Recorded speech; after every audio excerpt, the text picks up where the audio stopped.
segundos, doctor, por favor. Buenos días.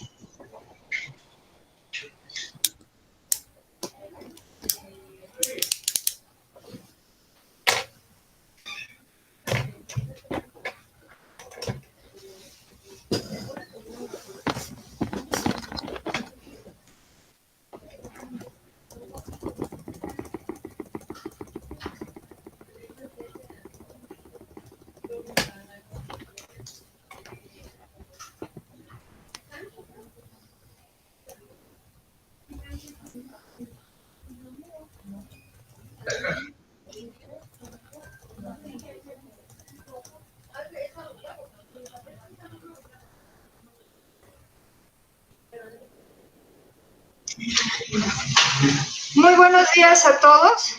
Les saludo cordialmente de parte de la doctora Laura Hernández de la Dirección de Primer Nivel de Atención y también su servidora, Claudia Montoya, de Atención Integral.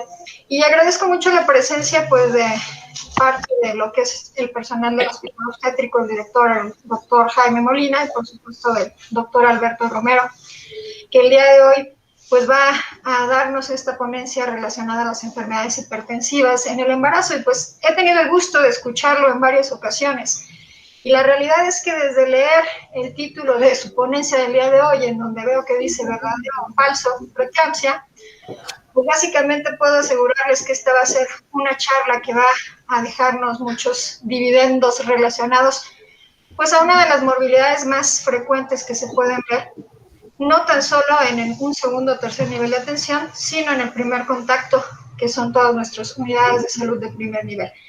Muchas gracias, doctor Romero. Y pues de verdad vamos a estarle dando lata. Agradezco también el trabajo de mis compañeros, de la doctora Sonia y el doctor Mora, para poder convocar. Y pues muchas gracias, y pues el tiempo y la pantalla es suya. Yo creo que lo hagan ahí, ¿no? Los compañeros. Adelante. Para que no estén hablando aquí. Bueno, buenos días a todos. Parece que están los de las unidades de primer nivel, ¿no? Miren, hoy nos encargamos de explicar un poco diferentes puntos, porque no vamos a hablar de preeclampsia como tal, de por qué se causa, porque no es práctico, sino vamos a hablar de los puntos que atacan nuestra atención, lo que hacemos bien y lo que hacemos mal en respecto a la preeclampsia. Por eso pusimos este título, verdadero o falso. ¿Qué quiere decir? Que voy a ir explicando, voy a ir haciendo preguntas y esperemos que todos puedan activar su micrófono y apagarlo en el momento que tengan su respuesta, porque quiero escuchar voces, quiero ver si lo que dije es cierto o es falso, y cada pregunta que vamos en la segunda computadora que tengo haciendo, ustedes las van a ir contestando con lo que se sabe, ¿no? Nada de lo que estoy diciendo va fuera de los lineamientos, nada de lo que va, solamente se está complementando con la bibliografía actual de plataformas de artículos de investigación. Entonces, el primer punto, me presento Alberto Romero del Hospital Obstétrico. Vamos a darnos varias preguntas, vamos a ir contestando, espero su participación de todos los médicos y personal de salud que esté conectado. Entonces, la primera pregunta, y es muy fácil. El manejo de estas pacientes en su etapa crítica debe de ser por una sola persona. Lamentablemente, muchos dirían, no veo, escucho sus micrófonos, pero no hay forma de activarlos o todos están desactivados.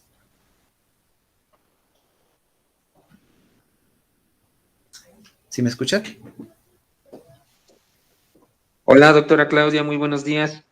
Sí, doctor, lo escuchamos perfecto, adelante. Ok, sin problema pueden activar, sin problema pueden activar su micrófono para contestar cada vez que salga este icono, diga verdadero o falso.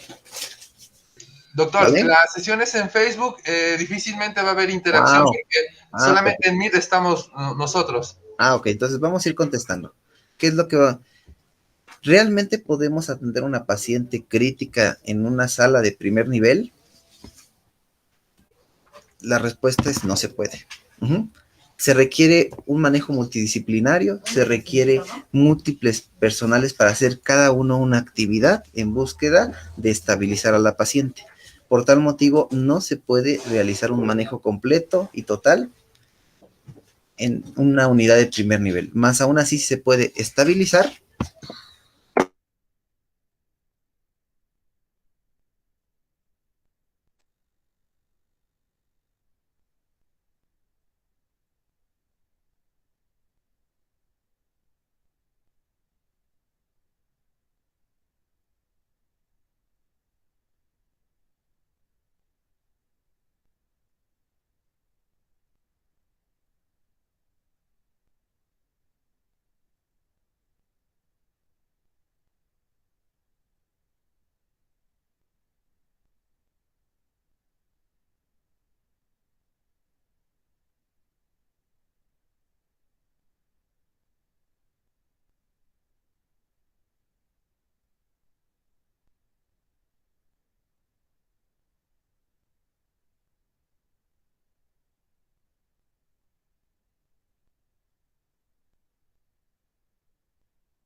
centro de salud con sintomatología clínica, podríamos pensar si es el inicio de la enfermedad. Su manifestación es de que está desarrollando apenas la enfermedad y tenemos un tiempo todavía para evolucionarla, tratarla y tal vez pueda llegar a término.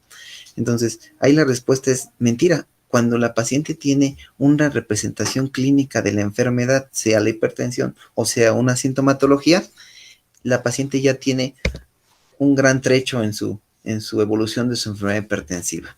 El horizonte clínico de la enfermedad hipertensiva es un parámetro muy pequeño en lo que viene atrás, desde los cambios endovasculares, la activación de ciertos factores, la disfunción de los órganos, de tal forma que la manifestación que llega a nuestras áreas de urgencias solamente es un inicio de algo que va evolucionando desde hace varias semanas.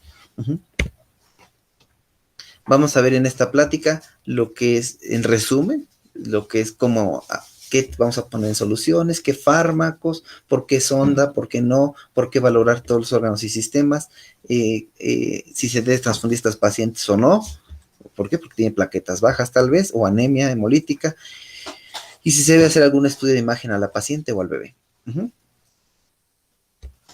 Doctor, disculpe, ¿puede abrir la pantalla, la presentación? Está abierta, ¿no? Está grande. Aquí en la pantalla aparece grande. No sé si allá. ¿Ya aparece grande? No, doctor. Deje ver por qué.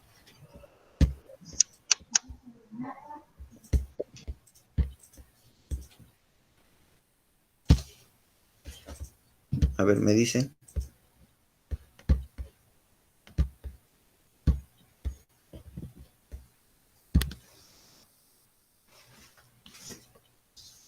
Perfecto, doctor.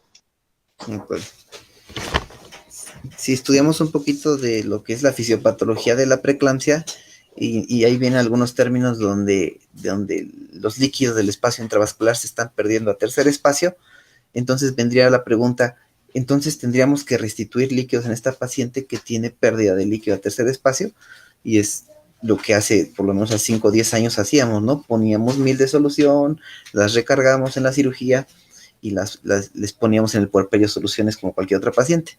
Es falso, no tenemos que restituir líquidos, y de tal forma que las metas en el soporte de restauración de líquidos debe ser progresiva. Hay una pérdida hasta el 9% de líquidos intravasculares, y mucho de esto se va a perder, se va a restituir cuando mejoremos las condiciones de la paciente, pero no tenemos que restituir los líquidos intravenosos porque se van a volver a perder. Entonces es falso que tendríamos que restituir estos líquidos.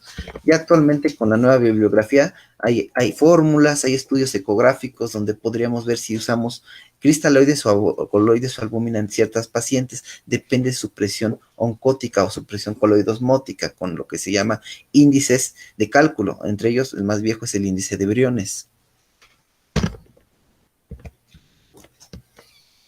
Es cierto que la paciente, para llamarle crisis hipertensiva, debe tener la presión arriba de 180, 120, como nuestra abuelita, como nuestro papá. Lamentablemente es falso. No tiene que tener una presión como cualquier paciente fuera del embarazo de 180, 120 para llamarle crisis hipertensiva. En nuestras embarazadas deben de tener 160, 110 para llamarle crisis hipertensiva. Y esta crisis hipertensiva vamos a dividirla en dos, en urgencia hipertensiva y emergencia hipertensiva. ¿Qué diferencia tenemos en ello? La disfunción de un órgano tanto clínicamente o por laboratorio. Podría ser la presión elevada y plaquetas bajas, la presión elevada y creatinina elevada, la presión elevada y algún síntoma como dolor de cabeza fuerte. Entonces, y una urgencia hipertensiva es aquella que no tiene una disfunción de un órgano, sea clínica o por laboratoriales. No, es que se desconecta. Siguiente pregunta. ¿Es cierto que la afección a la enfermedad hipertensiva o preeclampsia lastima o altera la función de placenta, riñón e hígado solamente? Y muchos de los estudiantes en la formación dirían, pues sí, son los laboratorios que estamos buscando, ¿no? Y lamentablemente no.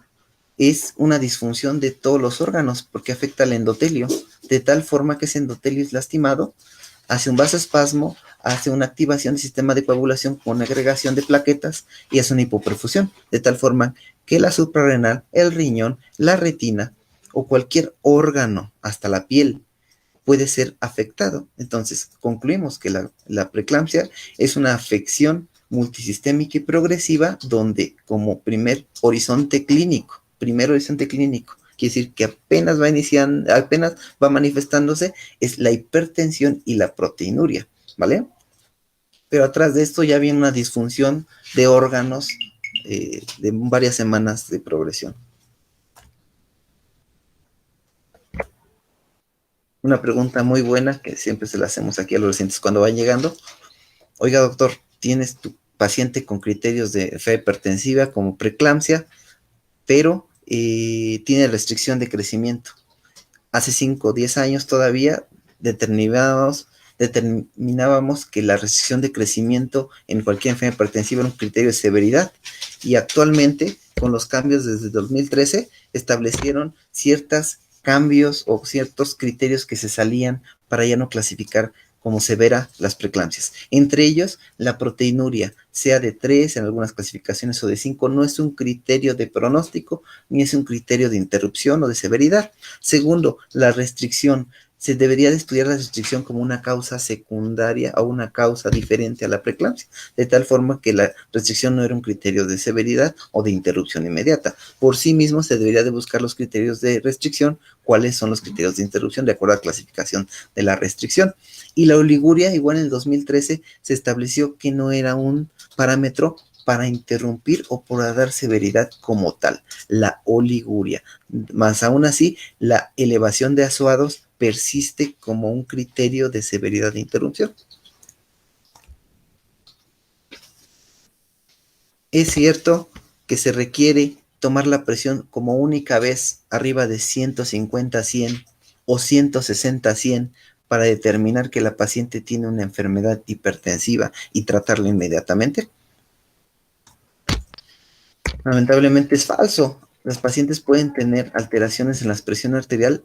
¿Por qué? Por la forma de toma, porque no se tuvo un reposo previo, porque no fue tomada con un manguito de su tamaño, porque no fue tomada con un adecuado aparato. Acuérdense que internacionalmente el mejor es el de mercurio, no digitales en brazo. Lo ideal es evitar los digitales porque puede haber un parámetro de error.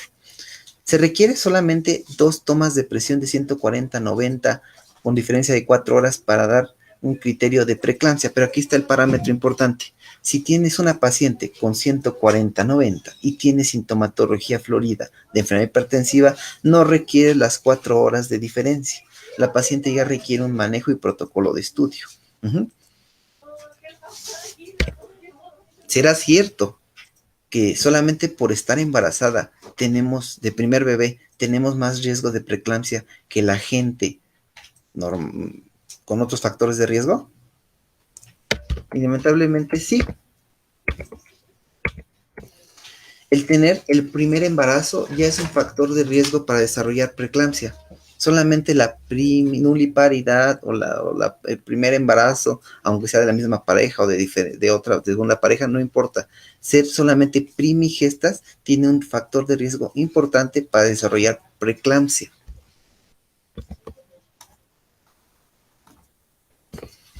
Ya existirán, es cierto que ya existe un estudio en sangre que te puede predecir la preeclampsia con alta posibilidad de éxito.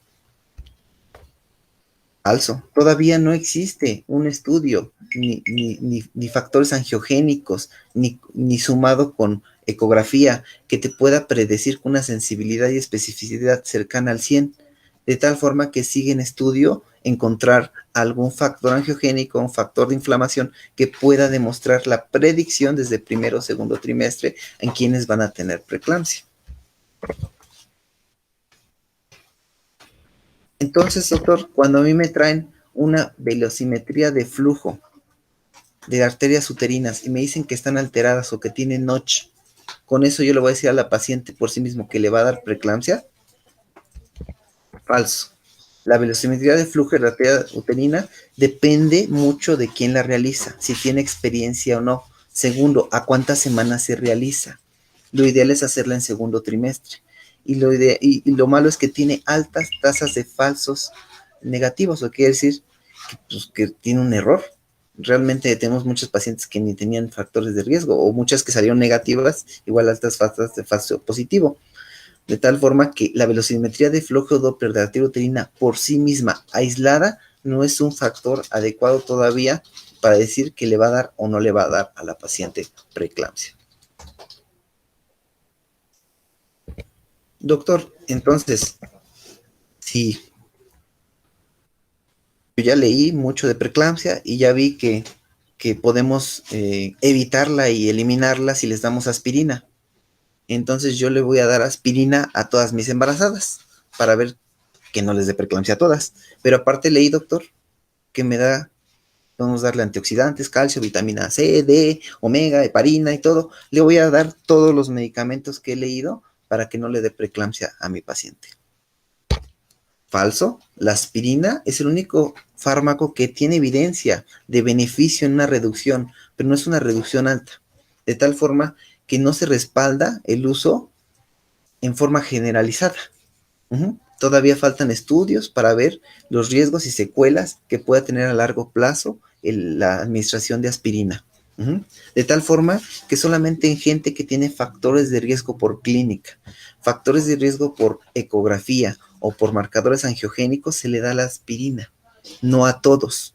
Y los otros fármacos como la vitamina E, C, antioxidantes, heparina, omega 3, todavía no hay evidencia significativa que demuestren un beneficio sustancial para las poblaciones, de tal forma que no está recomendada de forma rutinaria.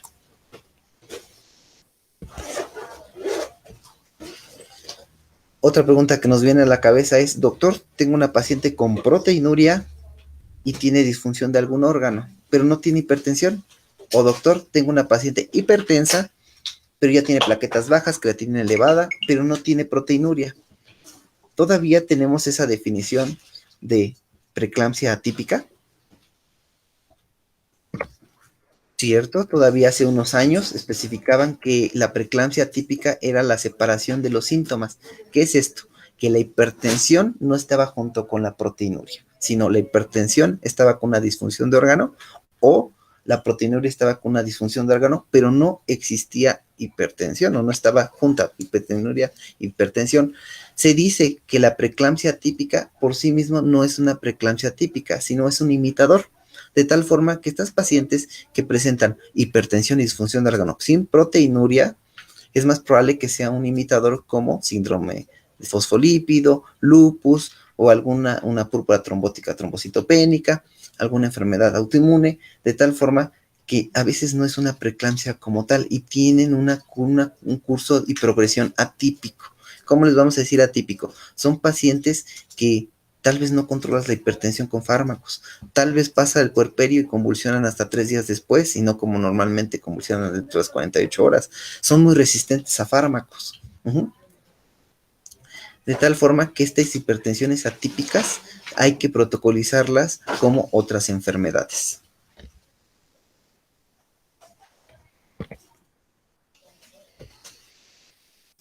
Otra pregunta, ¿de verdad es cierto que requerimos, aparte de la hipertensión, necesitamos una disfunción de algún órgano para decir que es preeclampsia con severidad? O sea, ¿requerimos los dos, doctor? ¿Requerimos la hipertensión severa o crisis hipertensiva junto con un síntoma de disfunción? ¿Se requieren los dos para decirle que tiene criterio de severidad?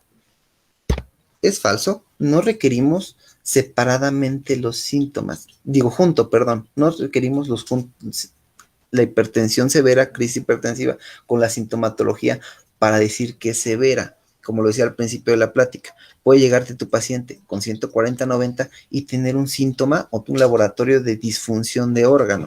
Por tal motivo es severa, con criterio de severidad. Y aunque podamos ver tablas de artículos donde diga, es que yo digo que estos son los criterios de severidad y estos son los míos, no existe una tabla que englobe todos los criterios de severidad. Por tal motivo, para fines prácticos, vamos a ver más adelante, es cualquier disfunción de un órgano junto con o sin la hipertensión severa, es criterio de severidad. Y la hipertensión severa, siempre hay que explicarles que se debe de reconfirmar si es que no tienen síntomas de disfunción. Ejemplo, podríamos llegar una embarazada que tiene 160-100, pero está sintomática. Tengo que tomar por lo menos un parámetro de 15 a 20 minutos para volver a hacer otra toma de presión, me da muy bien tiempo, y valorar si persiste esa hipertensión. Es una paciente obviamente que ya acostamos, ya pusimos una canalización, ya le pusimos 200 mililitros de cristaloide, ya la relajamos y le vamos a volver a tomar la presión. Le pusimos oxígeno y todo. Si persiste alta, ya podríamos activar un código Mater, pero si baja, entonces la paciente no tiene ningún criterio de severidad y se va a protocolizar como una enfermedad hipertensiva o preeclampsia leve.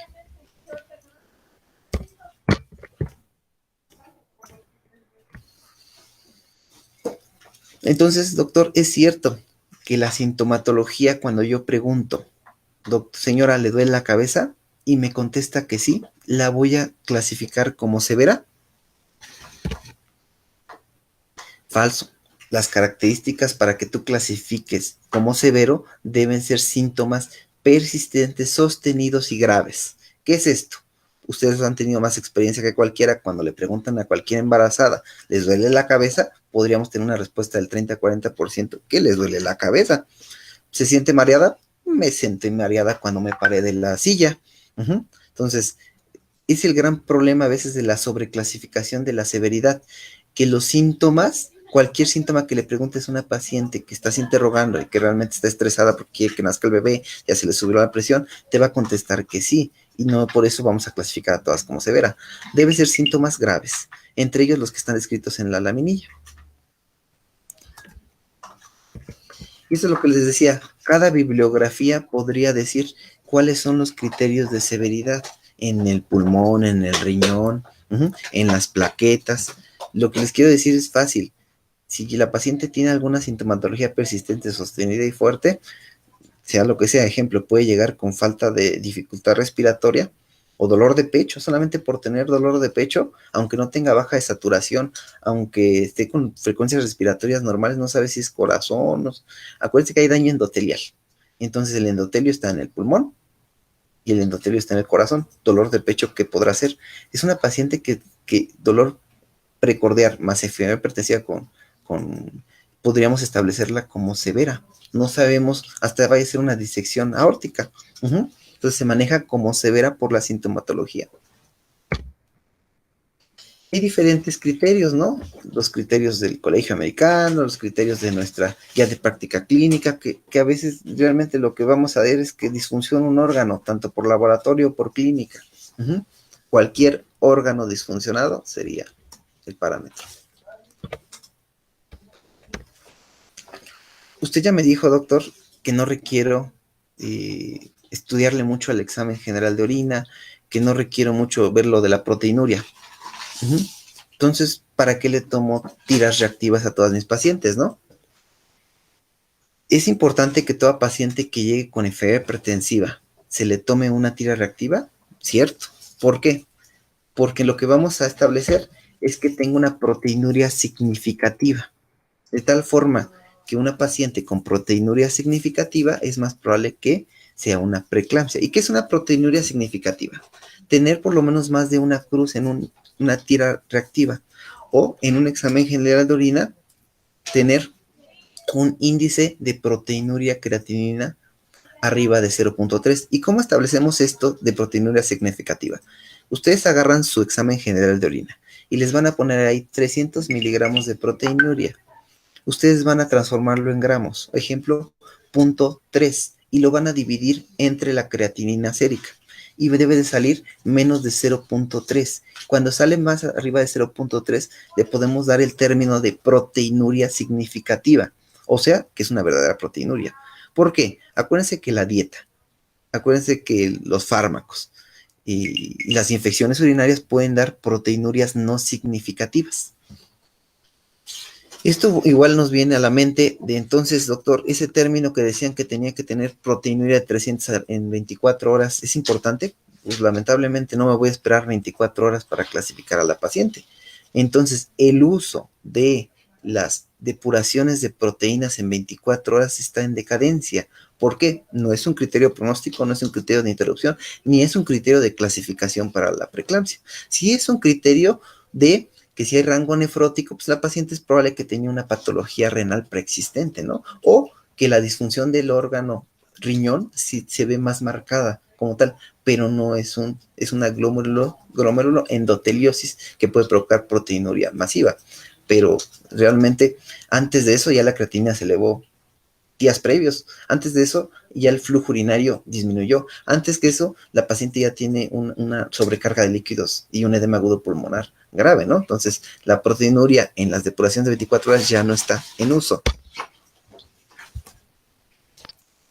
Y ahí llegamos a esta conclusión, no realizar depuración de proteínas en 24 horas, y esto lo dice el UPDA 2021.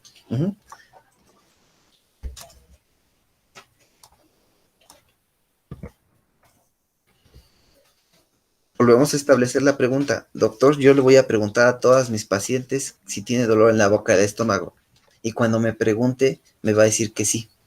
¿Es severidad? No. La epigastralgia es un parámetro muy confundible en las pacientes en trabajo de parto. Por tal motivo, todos tienen dolor en el fondo del útero. La epigastralgia debe ser sostenida, intensa, constante, y que no debe de mejorar con la administración de fármacos, y que debe ser persistente, y que debe de irradiarse, de tal forma que para que ustedes establezcan en su nota y tiene dolor epigástrico, debe tener estas características. No enviar a la paciente por dolor epigástrico y llegan a los hospitales, les preguntamos, ¿tienes dolor en la boca del estómago? Sí, pero poquito, doctor, como que me cayó algo mal ayer. Y ya las mandaron, ya les pusieron sulfato y ya todo está sobrediagnosticada y sobretratada. Al mismo tiempo, la pregunta, doctor, tendré que preguntar directamente, ¿tiene dolor de cabeza? Y la paciente va a contestar que sí. ¿Doy criterio de severidad? La cefalea debe de tener el término, el peor dolor de cabeza de mi vida. Un dolor no lo puedo contener, es demasiado. Y que no mejora la administración de acetaminofén, paracetamol. Eso es severa, esa es la cefalea intensa. De cualquier forma que sea palpitante, constante, de lo que sea. Esto estamos hablando de que el horizonte clínico de la preeclampsia ya está muy arriba. ¿Por qué? Porque ya se perdió una autorregulación cerebrovascular. En unas diapositivas vamos a hablar de lo que es lo que antes llamaban la inminencia de eclampsia, o actualmente se llama eclampsismo. Y viene estos dos parámetros, el dolor de cabeza intenso y el dolor en la boca y el estómago intenso, como un parámetro predictivo de que la paciente va a convulsionar. Al mismo, la pregunta, ¿los síntomas visuales o auditivos los debo de preguntar? Sí, pero debes de preguntarle, doctor, debes de preguntarle su intensidad y debes de preguntar uno por uno. Y si son sostenidos, doctor. ¿Por qué? Porque toda embarazada tiene hipotensión al cambiar de posición de acostada a pararse, a moverse del lado izquierdo a derecho, y todas tienen a veces un poco de fotopsias, escotomas, y son parámetros que se quitan. Sí, doctor, es que hace rato que me paré, vi lucecitas. Entonces, de tal forma que no establezcamos en notas estos parámetros si no fueron bien interrogados. Demostramos que esas afecciones en la visión son secundarias a que ya existe un edema importante en las áreas de los centros reguladores de la vista, de tal forma que en algunos pacientes han hecho resonancias magnéticas en fase T2 y han visto edema cerebral en área occipital en las pacientes que tienen sintomatología grave, que obviamente no han convulsionado, pero pueden convulsionar. Y es esto lo que les digo, cuando ya se pierde la autorregulación, empiezan los síntomas visuales y auditivos. ¿Qué es la autorregulación? El cerebro puede controlar la presión arterial por medio de mecanismos de cierre y apertura de vasos sanguíneos pequeños. Pero cuando se está jugando con hipoperfusión, hipertensión, hipotensión, hipertensión, estos vasitos ya no pueden controlarse y pueden provocar o isquemia o hipoperfusión. Esta autorregulación se pierde cuando la presión arterial media se pierde, por lo menos arriba de 150 milímetros de presión arterial, se empieza a perder y los vasos empiezan a tener ese vasoespasmo y esa vasodilatación, lo que provoca los síntomas antes de tener un evento convulsivo eclámptico.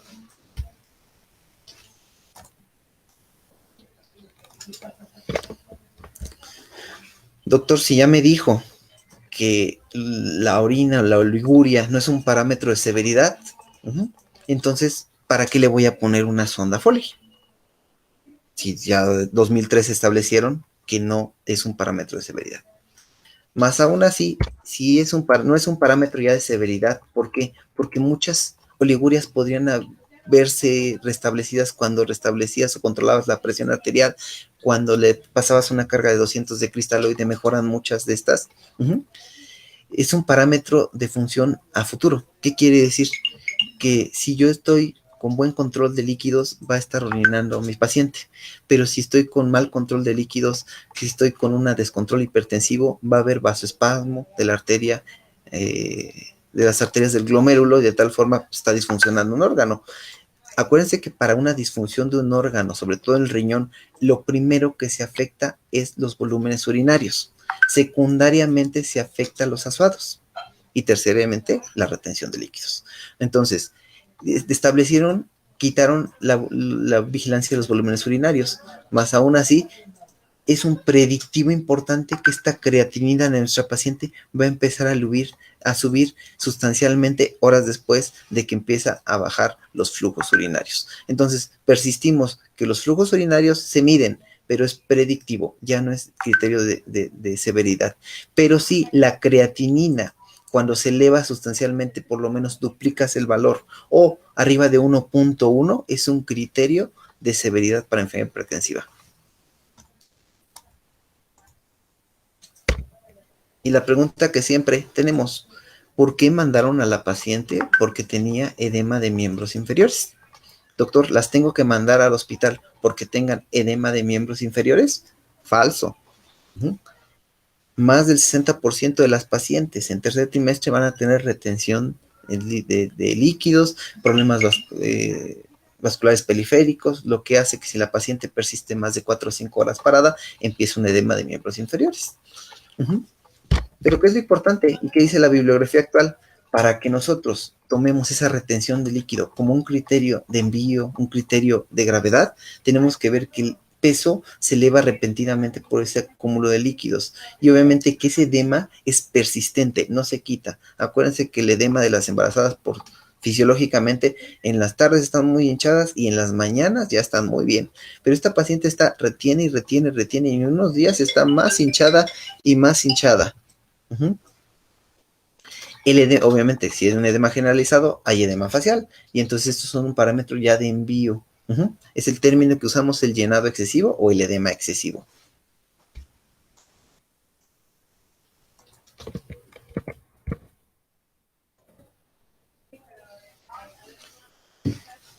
Tengo que hacerle una placa a mis pacientes como protocolo de estudio en enfermedad hipertensiva.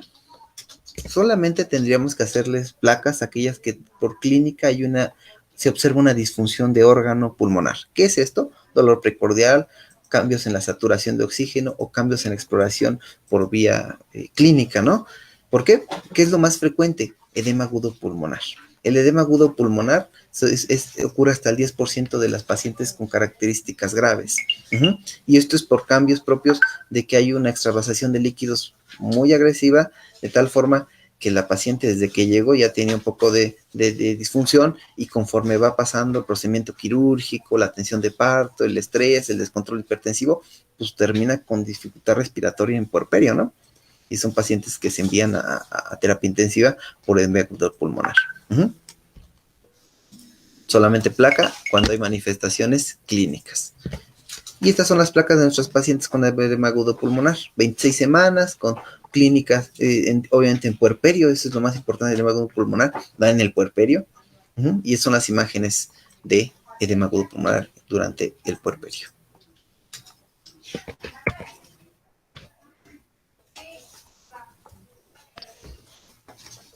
Doctor, ya estabilicé a mi paciente, ya hice todo, ya la voy a mandar. Doctor, pero lamentablemente en mi unidad yo no tengo ninguna prueba de bienestar fetal. ¿Qué es esto? Si clínicamente la paciente llegó con severidad, es más probable que el producto tenga alguna complicación. Si la paciente llegó desestable, con crisis hipertensiva, con datos de disfunción, no sé, renal o hepática, dolor en la boca del estómago, vomitando 20 veces, es más probable que el bebé no la pase bien. De las complicaciones más importantes es el desprendimiento de placenta. ¿Y cómo vamos en nuestra unidad médica que no tenemos un registro cartográfico, ni tampoco tenemos un ultrasonido? ¿Cómo vamos a identificar si la paciente tiene desprendimiento de placenta? Uno, el sangrado. Si cualquier tipo de sangrado sin dolor, con o sin contracciones, pues hay que verificar por qué está sangrando. Si trae 1 centímetro y está sangrando, está desprendiéndose. Segundo, cambios en la frecuencia cardíaca. Un bebito con desaceleraciones, a pesar de que no tiene contracciones, puede ser desprendimiento. Un bebito que tiene hipersensibilidad uterina, ¿qué es eso?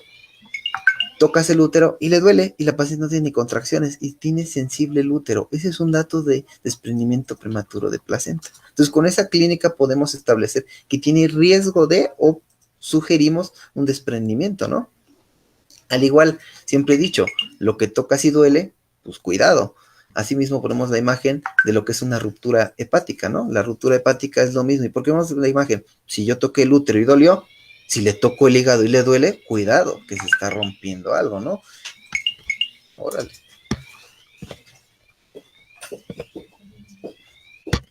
Es que está sonando una alarma. Doctor, yo voy a controlarle la presión arterial. Le voy a dar fármacos para que la controle y la entregue como si estuviera normotensa. ¿Está bien o está mal? Pues está mal, porque lamentablemente la presión arterial no la tenemos que bajar de forma abrupta, aguda, porque tenemos que tener problemas con la mamá por esa pérdida de autorregulación y segundo, con el bebé por alto riesgo de desprendimiento de placenta o pérdida de bienestar fetal. De tal forma que hay criterios para bajar la presión, hay criterios para mantener la presión arterial en las pacientes con preeclampsia, ¿no? Ejemplo, si tenemos una paciente que llegó con una crisis hipertensiva y trae 220, 180, y yo la quiero bajar a 140, 120, 90, pues es obviamente una paciente que le va a ir peor. Es una paciente que tenemos que ir bajando la presión gradualmente. Tenemos aproximadamente la primera hora 25% la sistólica bajarla y las 4 a 6 horas siguientes normotensarla pues, aproximadamente 150 a 100.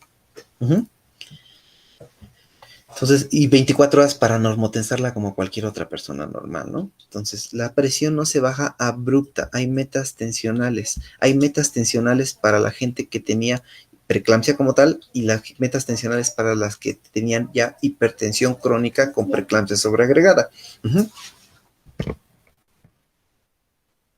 Esto es lo que les digo. 25% primera hora, la sistólica se debe de bajar aproximadamente 160 a 100, en otra bibliografía son 150 a 100 el parámetro que tendríamos que buscar y en las siguientes horas hay que estar normalizando hasta concluir que en las 24 48 horas tenerla normal la presión. Y tenemos un arsenal de fármacos, ¿no?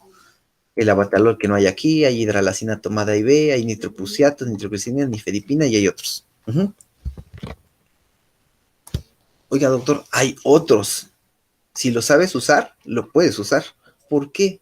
Aunque tenga contraindicación para el uso durante el embarazo, hay fármacos que para que tenga un efecto en el bebé, tiende que tener una exposición crónica. De tal forma que los beta bloqueadores como el esmolol se ha usado para control de crisis hipertensivas de forma IV y no ha tenido afección al bebé. Obviamente no podrías administrarlo para dejarlo en manejo conservador 2-3 semanas, porque sí podría afectar en la perfusión placentaria y en el crecimiento del bebé.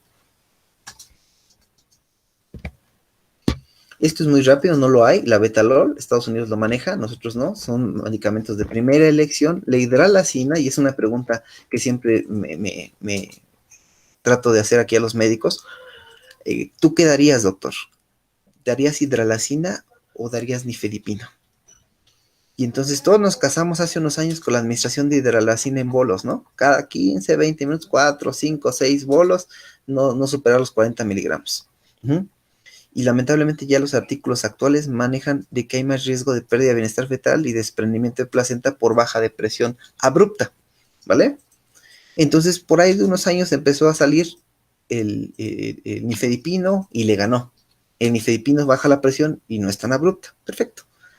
Pero hidralazina no se dejó atrás, y de tal forma que la hidralazina dijo, bueno, si no es en bolos, ponlo en infusión continua. ¿Qué es esto? Calcular la infusión, no bolos, sino pones toda la ampolleta en 100 cc de solución salina y se la administras en 1 o 2 horas y evita todo problema. ¿Qué quiere decir? No desprendimientos, no bajos abruptos, y controla la presión hasta su referencia o hasta que se estabilice, hasta que la operen. Dejemos una infusión de hidralazina sin un efecto grave al bebé. Entonces, es lo que nosotros sugerimos mucho aquí los médicos, las infusiones de hidralazina, ya no los bolos. Nitroprusiato de sodio en las crisis hipertensivas, tiene datos de toxicidad al bebé, pero se puede usar limitadamente como crisis aguda, ¿vale? Nitroglicerina igual, se puede usar como crisis aguda, el que lo sepa usar se administra IV.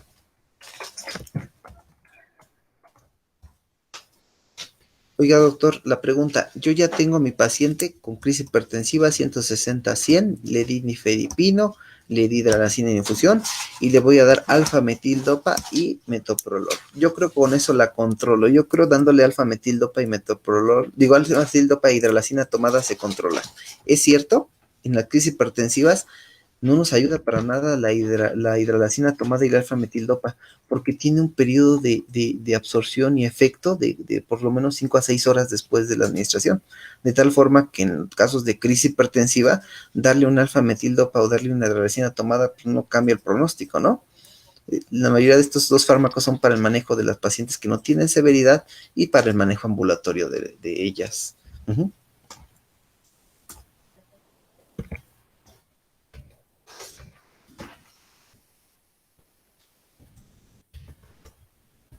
Ok, ¿qué es lo que hacemos nosotros en los hospitales cuando protocolizamos una paciente? Tiene criterios de ingreso, vamos a protocolizarla, la acostamos, le tomamos la presión a cada rato, vemos que no tenga síntomas, vigilamos el peso para ver que no haya retención de líquidos como un factor pronóstico, interrogamos si hay datos de disfunción de órgano, vigilamos los volúmenes urinarios cada hora, vigilamos bioquímicamente diario si todo está bien, suspendemos en caso de ver criterios si se requiere o no sulfato de magnesio en las pacientes, y lo ideal sería hospitalizarlas en unidades de terapia intensiva materno-fetal en las pacientes con criterios de severidad, ¿no? ¿Hay manejo conservador de la preeclampsia severa? Sí, hay manejo conservador, pero es solamente en aquellos casos donde tenga la infraestructura para atender un producto que va a ser prematuro, de tal forma que se hospitalizan las pacientes y lamentablemente hasta México lo dice, solamente se hace esto en unidades de tercer nivel. Pero algunos del segundo nivel, pues lo estamos haciendo, secundario que pues no hay espacio, o solamente le podemos dar, hay que tratar de referirlo, hay que darle el manejo conservador, y a veces en ese manejo conservador, el primer o segundo día, encontramos un criterio de interrupción y hay que sacarlo corriendo. Es impredecible la aparición de esos criterios de interrupción. ¿Por qué? Porque la paciente puede estar todo bien hoy, controlaste la presión bien con fármacos y en la noche está vomitando 20 veces y hay que interrumpirlo, ¿no? Entonces hay manejo conservador, pero es recomendable en unidades de tercer nivel, nada más. ¿Y cuál es el manejo? Obviamente, las pacientes con preeclampsia severa, aunque haya trato amigable y todo eso, son pacientes que deben de dejarse en ayuno, dejar una vena permeable con cristaloide con cargas de 200 mililitros y dejar aproximadamente 80 mililitros hora. Sonda Foley con vigilancia uresis, presión arterial y frecuencia cardíaca cada 15 minutos, estudios de laboratorio y gabinete. Estos mismos, los de laboratorio, se deben de repetir de acuerdo a la condición clínica de la paciente. ¿Qué quiere decir? Yo lo saco en los laboratorios, se siente bien la paciente, pero me está vomitando 2 horas después, le vuelvo a sacar laboratorios por los síntomas que está presentando. Hay que prepararla si es que hay que operarla, y si tenemos unidad de terapia intensiva, pues la valora el internista intensivista. Recordar siempre, como lo dijimos al principio, ya no hay cargas grandes, las cargas son de 250 de cristaloides de 15 a 20 minutos y no son repetitivas. La RCOC manejó 125, lo actual es 80 mililitros por hora en infusiones de cristaloides. Hay que sacar balances de líquidos y las uresis horarias.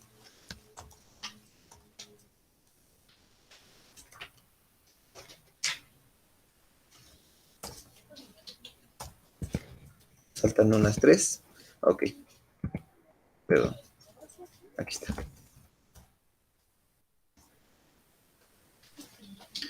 Todas son candidatas a manejo conservador.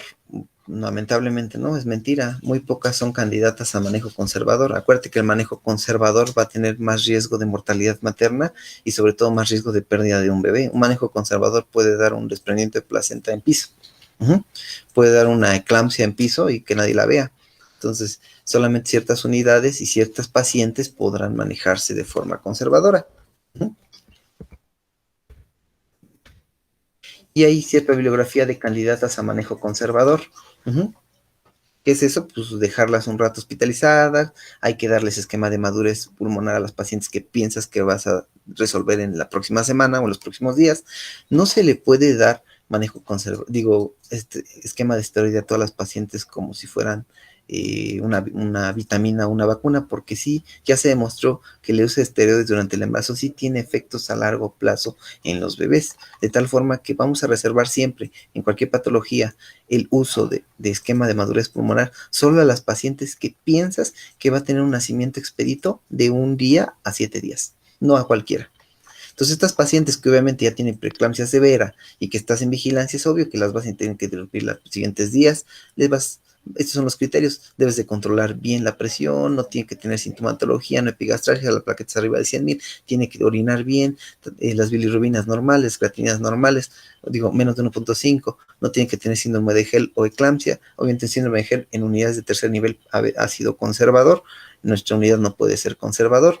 No tiene que tener disfunción pulmonar, no criterios de probable desprendimiento y tiene que tener un consentimiento informado la paciente. Se pasan a piso, se vigila la presión, se manejan fármacos. Si hay dosis tope de fármacos, se interrumpe porque ya no puede agregarse más fármacos.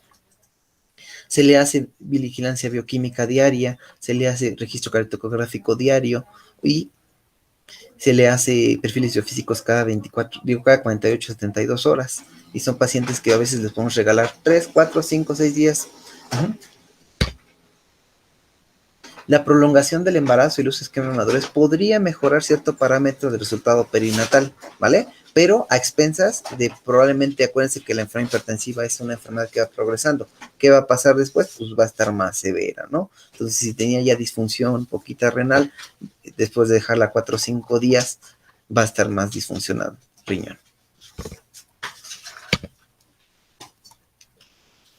Y me surge la pregunta, ¿no? Siempre les he dicho, oye, doctor, tiene 36 semanas, tiene hipertensión, no tiene disfunción de órganos y sus laboratorios están normales. ¿Ya la dejo para hospitalizar y interrumpir? No. Por lineamiento internacional y el mexicano igual, las enfermedades hipertensivas sin severidad, como es hipertensión gestacional o preeclampsia leve, se deben interrumpir después de las 37. No hay criterio de decir tiene 36,2, está hipertensa, ya le di fármaco, se controla el laboratorio normal, la podemos dejar progresar con vigilancia ambulatoria. ¿Qué es esta importancia de la vigilancia ambulatoria? Y eso lo deben de hacer mucho en sus centros de salud. Tanto las puérperas como las embarazadas con criterios de enfermedad hipertensiva tienen que tener una visita continua. ¿Qué es esto? Durante el embarazo, ya clasificada como enfermedad hipertensiva, preeclampsia o hipertensión gestacional, debe de tomarse la presión arterial de nuestros pacientes de forma diaria, 1 o 2 veces al día. Y cada semana, por lo menos, o cada 5 días, acudir a unidad médica para revisar esa bitácora, valorar si hay metas tensionales adecuadas, si hay sintomatología, si hay elevación de peso muy grave, de tal forma para reajustar los fármacos. Reajustamos, enviamos. Oiga, es obligado que tendríamos que hacer unas pruebas de bienestar fetal por lo menos cada semana, de tal forma que a veces esas enfermedades hipertensivas deben ser seguidas no en centro de salud, sino en hospitales para que le hagan ultrasonido, perfil biofísico, registro cardiográfico por lo menos cada semana. No es así en el puerperio, ¿no? En el puerperio las pacientes normalmente se resuelven el 80% en las primeras 2 semanas, se resuelve su enfermedad hipertensiva. Entonces esas pacientes se van de alta con antihipertensivos y les explicamos que deben de llevar una bitácora, que es la toma de presión 1 o 2 veces al día, diferente toma, sentada y con todos los cuidados, ¿no? Anotar fecha y hora y presión, y esa hojita llevarla a la semana con su médico de centro de salud. El médico de salud valorar la presión, valorar lo del peso, valorar sintomatología. De acuerdo a su evolución, si todo va a la mejoría, no requiere laboratorios controles. De acuerdo a la evolución, si va empeorando, requieren laboratorios, requiere una segunda valoración por unidad de segundo nivel. Es importante que el médico no solamente las valore una vez, se debe de valorar para ver reajuste de esquema antihipertensivo hacia la baja. ¿Qué quiere decir? Si yo te la dejé con 10 miligramos de enalapril cada 8 horas y tú ves un score o una bitácora perfecta, sin síntomas como buena pérdida de líquidos, no en retención de líquidos, le vas a ir bajando tu fármaco antihipertensivo de tal forma que tienes hasta aproximadamente todo el puerperio para poderle quitar su enalapril. Por tal motivo son pacientes que tendrían que ir a consulta a centro de salud seguida. Y no correrlas y decirles ya no se tome nada la primera semana y que se vaya a su casita. Porque podría complicar. Y hicimos la pregunta, ¿esteroides a todos, doctor? ¿Es cierto, vamos a darlo o no a todos? Es falso.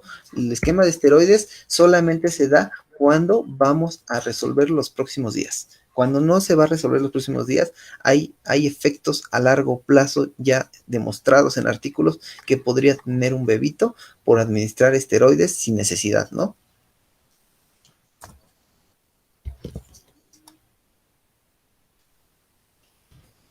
¿Y hay criterios de interrupción? Sí existen.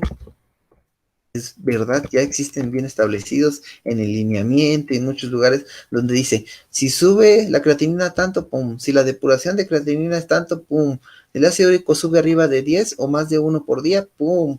Entonces, todo eso ya está establecido. Si tú conjuntas todos los artículos, ya podrías darte una idea de que si hay criterios de que yo la tenía en conservador con 34 semanas, 35, y pum, a los 3 días después de las 34 hospitalizada, empieza a hacer elevación de HL, o el ácido úrico empieza a elevar 1 miligramo cada día, 1, 2, 3. Entonces, son datos sugestivos que la paciente va a complicar. Por eso sí hay criterios de interrupción.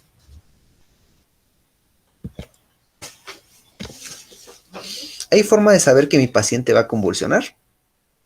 ¿Cierto? Sí hay forma de saber que va a convulsionar. Las pacientes hospitalizadas que tienen sintomatología florida de vasoespasmo, como todos lo conocemos, es más probable que ese vasoespasmo va a terminar en un evento convulsivo. Por tal motivo, hace años un intensivista estableció el término de eclampismo. El eclampismo es esos datos de hiperexcitabilidad cortical, el vasoespasmo, los osfemos, los acúfenos, el dolor de cabeza intenso, la hiperreflexia, en conjunto con el dolor en la boca del estómago, lo que antiguamente llamaban inminencia de eclampsia, actualmente se llama eclampismo. Y son datos con una tasa de pronóstico de convulsión cercana al 50-60%. O sea, la mayoría va a convulsionar. Ya hicieron así artículos donde el dolor de cabeza es el que más predice, otros dicen que las alteraciones visuales y otros dicen que la epigastralgia. Esos son los 3 factores más pronósticos para que nuestra paciente convulsione. ¿Es cierto o falso que ya establecieron cómo convulsionan las pacientes con eclampsia?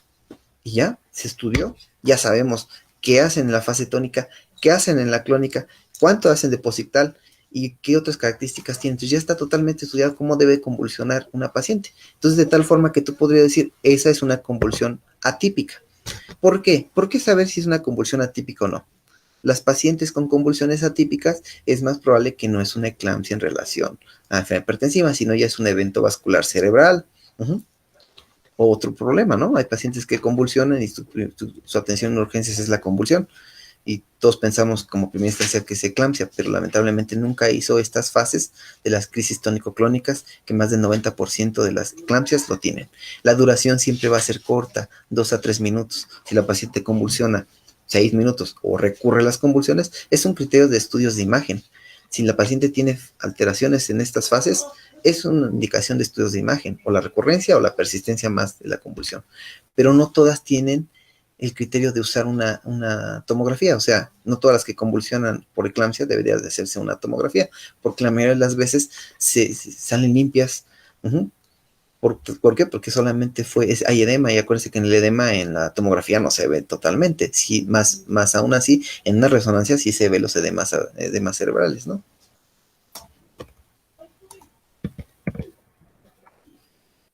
Así vamos a concluir. ¿Es verdad o falso que hay que tenerle miedo al sulfato de magnesio? Pues yo diría que es falso. Tenemos una gran seguridad en el uso de sulfato de magnesio en las pacientes, quien lo requiera, quien tenga criterios de fiebre hipertensiva severa, quien tenga datos de eclampismo o inminencia de eclampsia, hay que administrarlo.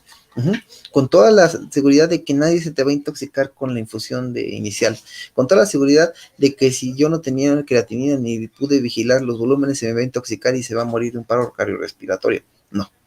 Hay una buena seguridad de que la paciente, aunque no la conozcas, le puedes administrar su carga de sulfato y no se va a intoxicar.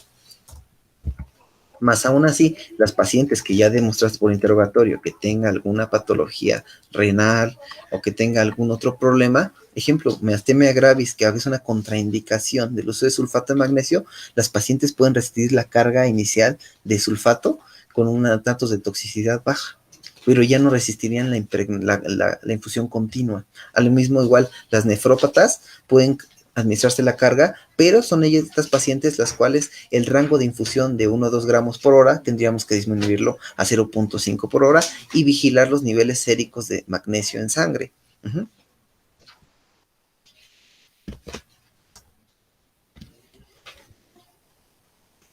Entonces, como lo comentamos hace rato, la paciente que convulsiona varias veces, es cierto que ya tal vez no es una eclampsia, es cierto. Eso se llama estado convulsivo. Y el estado convulsivo pues ya no tiene nada que ver con la preeclampsia. La paciente está convulsionando varias veces. Es más probable que tenga un evento vascular cerebral y hay que manejarla de forma diferente. Entonces, estas pacientes deben de escalar como cualquier otra paciente fuera del embarazo con el manejo de estado convulsivo, la administración de benzodiazepinas o fenobarbital y la intubación. Entonces son pacientes que deben de manejarse y obviamente la referencia, la tomografía y valorar por qué está convulsionando o por qué tiene un estado convulsivo. Como les decía, hay muchas causas que podrían provocar convulsiones durante el embarazo. Muchas de ellas se pueden ver con estudios e imágenes, otras no.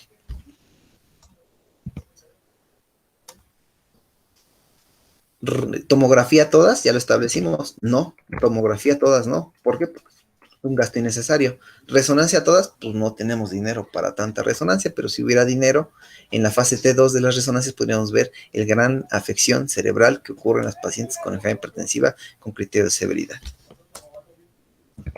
Complicaciones, hemorragia cerebral, neumonía, edema agudo pulmonar, coagulación intravascular diseminada, insuficiencia renal aguda, desprendimiento placentario, hasta el 10% de todos nuestros pacientes, Y muchas más podríamos encontrar en cualquier bibliografía. Una de las primeras causas de mortalidad a nivel internacional, entonces, y la mayoría de las veces pues no mueren en el momento, ¿no? Mueren secundaria a la disfunción que dejó esa enfermedad. Y con esto vamos a cerrar. ¿Por qué? Porque, doctor, tengo dudas. Entonces ya no se usa el nifedipino como antes lo usaba. Cierto. Ya el nifedipino cambiaron a partir de hace unos años el uso. ¿Qué es eso? El uso del nifedipino ha cambiado. El uso de nifedipino ahora se usa de la siguiente forma.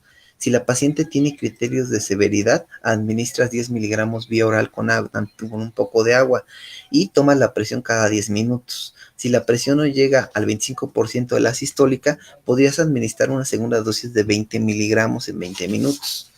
Y si no se llega a un 25% de la presión sistólica disminuida, volvemos a administrar otros 20 miligramos de nifedipino. Entonces la respuesta es cierto.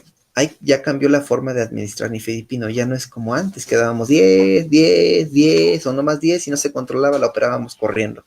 Acuérdense que hay de 4 a 6 horas para estabilizar a la paciente en caso de que haya bienestar o no disfunción de órgano grave para operarla, ¿no? Ejemplo, una paciente con severidad y con desprendimiento de placenta no vas a esperar, o con una epigastralgia que te dice se está rompiendo el hígado, tampoco vas a estar esperando, ¿no? Pero sí es de acuerdo al criterio clínico la velocidad de interrupción. La betalol igual no lo tenemos, se administra en dosis de 20 y 40 y 80, se va subiendo la dosis. No la tenemos en forma IV en México, de tal forma que eso quedó para Estados Unidos. Y la hidralacina, lo que les decía, que se debe de administrar, y todavía lo apoyan, ¿no? Lo apoyan, aunque haya riesgo de desprendimiento de placenta, la administración en bolos de 5 o hasta de 10 miligramos. pero sí apoya todavía la infusión, si es necesaria, de hidralacina. En nuestro hospital lo que hacemos es la administración de nifedipino a la llegada, con las mismas dosis que indicamos, y al mismo tiempo estamos administrando infusiones de hidralacina 20 miligramos para 1 o 2 horas.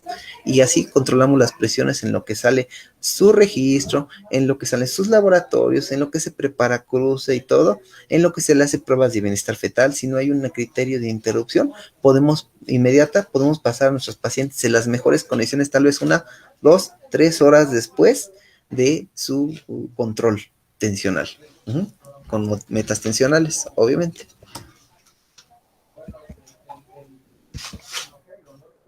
Esto no. Ya vimos. Es una pregunta que siempre les dije. Oiga, doctor, ¿es cierto que solamente escuchando al bebé y que está bien, podemos decir que todo está bien con bebé y vamos a tener atención a la mamá? Pues es falso. El bebé requiere pruebas de bienestar fetal desde su llegada. Y es necesario hacerlas mucho antes de que estés administrando el sulfato. ¿Por qué? Porque tu registro cardiotocográfico va a cambiar, porque tu prueba de bienestar, que es el perfil físico, va a cambiar si ya le pusiste sulfato de magnesio. Por tal motivo, una de las ABC durante el manejo de una crisis hipertensiva es: póngale a alguien un registro cardiotocográfico. Si tuviéramos un ultrasonido a la mano, alguien rastree, le vea peso líquido, vea que el bebé se mueve de glúteo líquido, tiene tono, porque es suma importancia antes de administrar sulfato. El sulfato, en conjunto con el esquema de madurez pulmonar, tiene cambios en las pruebas de bienestar fetal, de tal forma que a veces que estamos interrumpiendo un trazo categoría 2 persistente, y es por el sulfato, ¿no? Eso es lo 3 que haríamos a nuestros bebés. Nuestros bebés tienen que llegar registro, hay que hacerle un ultra para ver perfil biofísico con crecimiento fetal y líquido, y solamente en los bebés que tengan compromiso en su peso, con sospecha de restricción, les hacemos Doppler fetal. El Doppler fetal no se hace solamente por tener enfermedad hipertensiva.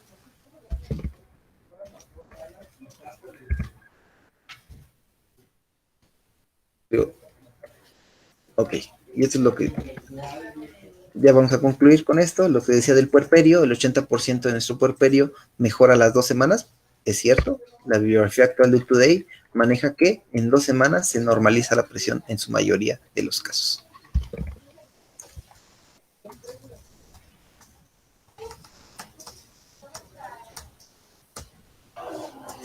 Le voy a restringir los sodios para que la paciente le vaya mucho mejor, doctor, en las dietas, porque tiene 35 semanas de hipertensa. Falso. Las dietas no mejoran el pronóstico de los embarazos con enfermedad hipertensiva.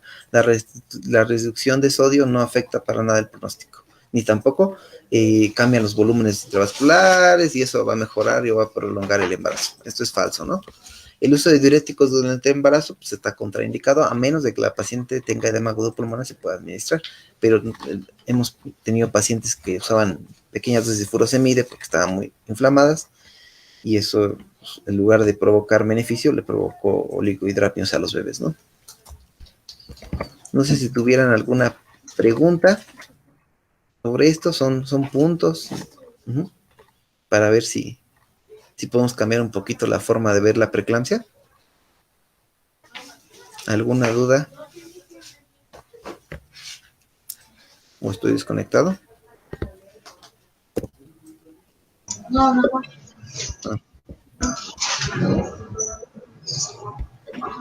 Perfecto, doctor. Pues leyendo el Facebook, actualmente no tenemos preguntas. Creo que todas las preguntas usted las hizo y correctamente nos las contestó, lo cual agradecemos bastante para nuestros compañeros de primer nivel de atención. Es de suma importancia. Doctor, pues de verdad agradecerle bastante por su participación. Vale, muchas gracias. Espero les funcione. Claro que sí, doctor, bastante. Mire, está por dirigirnos unas palabras nuestra jefa, la doctora Gaby Montoya. Doctora Gaby.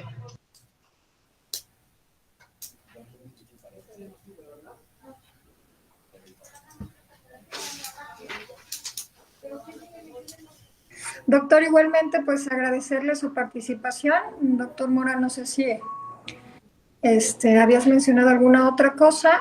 Creo que, bueno, independientemente de que no se pudo hacer tan interactivo como estaba preparada la presentación, el hecho de que se pueda grabar esta presentación el día de hoy y queda en Facebook, pues nos deja una herramienta muy valiosa para poder volverla a reproducir y que realmente se pueda llevar a cabo esa interacción, ¿no? Creo que va a resultar de suma importancia el poder asegurarnos nosotros, de parte de primer nivel, que todas nuestras unidades puedan utilizar esta grabación. Veremos la manera también de hacerla llegar pues de otra manera, ¿no? Yo realmente reconozco esa facilidad y ese gusto que tiene usted por enseñar y que de alguna manera habla de ese trabajo en equipo que necesitamos terminar de conjugar, ¿no? El trabajo que hacen en segundo y en tercer nivel y el trabajo que hace el primer nivel, sobre todo para poder enviar a una paciente bien identificada, oportunamente y estabilizada. Entonces, nuestro trabajo será, pues, realmente entender esas mínimas indicaciones y que se deben realizar con este tipo de pacientes para poderlas enviar en mejores condiciones a los hospitales.